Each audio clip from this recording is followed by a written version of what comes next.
Hi, welcome back to my channel. I am doing full on summer prep for the next school year, and I thought I would take the time today to show you how I print and bind PDF curriculum that I purchased.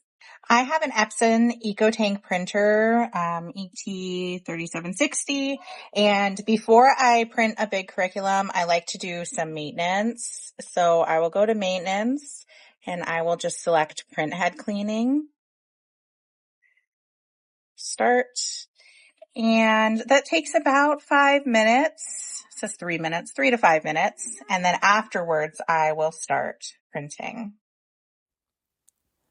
I am pulling up the PDF that I'm going to print. It's the Evan Moore 3rd grade spelling book.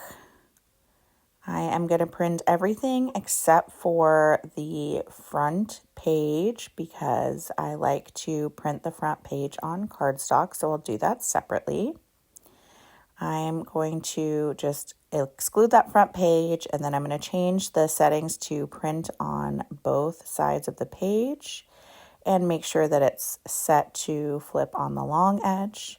Under the advanced settings, I'm setting it to print as an image and tell it to print. It's 162 pages, double-sided, so that should take probably 30 to 45 minutes would be my guess. So we'll print that and then I'll come back and show you the rest.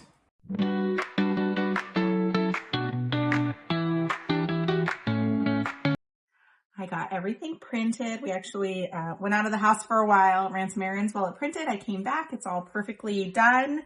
So I just put cardstock in my printer. I'm going to print the cover on cardstock, and then I'm just going to do a plain back page on cardstock. I've got my paper cutter here, so I'm just going to trim the edges off of both laminated sheets so that they are the same size as the other papers. I have everything printed and laminated. I trim the edges off of these. So now it's time to put my holes in so I can bind it. And the machine I use is this ProClick binding machine.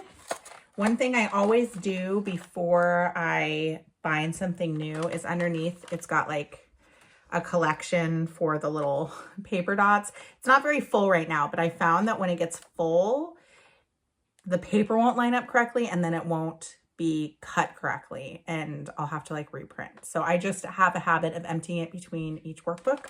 So I'm going to empty it and then we're going to get started. The ProClick says that you can do like 6 pages, which already doesn't seem like a lot, but it actually goes by really fast.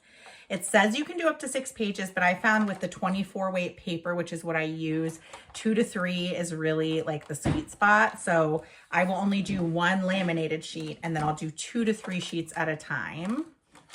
And the way that I do this, if you look in here, there's like 2 different lips. There's this one for oversized and this one for regular. So I'm just going to fit it in between these 2 lips here. And then that way it'll ensure that every page is cut exactly the same. And so when you bind it, it will all be like smooth and even.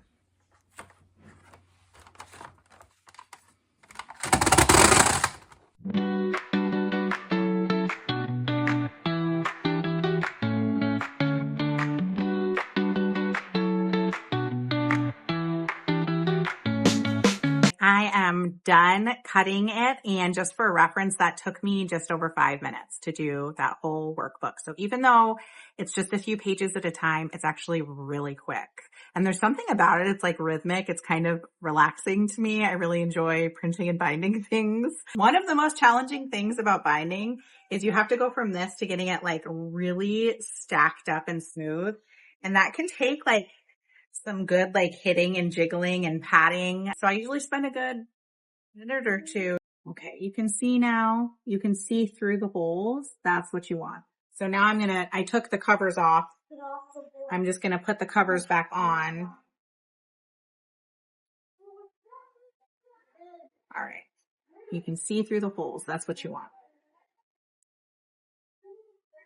So I have this large like coil binding. I don't use the ProClick. I used to use them, but they're kind of expensive. I found they broke easily. They are reusable, but they only have a smaller size. So I just bought this like bigger size coil, and it's going to be big for this, but it doesn't really matter. You just need to figure out which way the coil needs to go. So it's going to go in through the back and through like that. And then once you get it twisted through a few times, it's really quick because it will like naturally make the lines line up. You can see it's like perfectly lined up now. And so now I just coil it all the way through.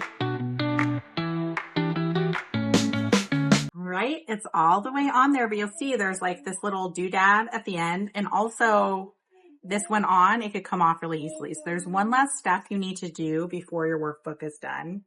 I have this little tool here, and it's nice because it will turn the coil binding, but it will also cut it. So we're going to cut this side. We're just going to get it in there and give it a cut. All right, I had to move because I was like at the wrong angle and I kept accidentally cutting it. So now we're just twisting it. Sometimes it takes a couple tries. There we go. So we just want it twisted the other direction so that it can't go out, see? And sometimes I'll feed it into the coil binding, so it's just kind of in there and it's not pokey. So now we do the same for the other side.